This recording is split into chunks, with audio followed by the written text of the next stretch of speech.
কি আব্দুল মাছ আসিস অবস্থা খুবই খারাপ।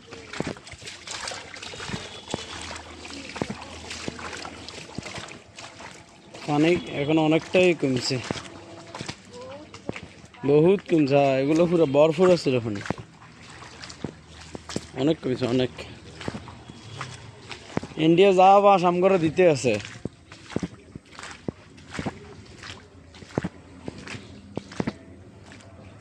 অতুলনীয় ভাষাকল দিতে সাম করে বাঙালিরা।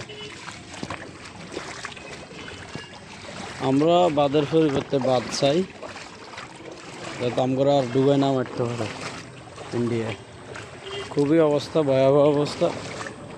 এখানে অন্তত 20-50 বছরও এভাবে পানি উঠতো না। আমাদের কুমিল্লা লাকসাম, এখন এগুলোতে পানি ভরপুর। 20 বছরও পানি উঠতো না এগুলো, 20-30 বছরও। ইন্ডিয়ান ফারিস ছেড়ে দেওয়ার কারণে মানুষ খুব কষ্টে আছে।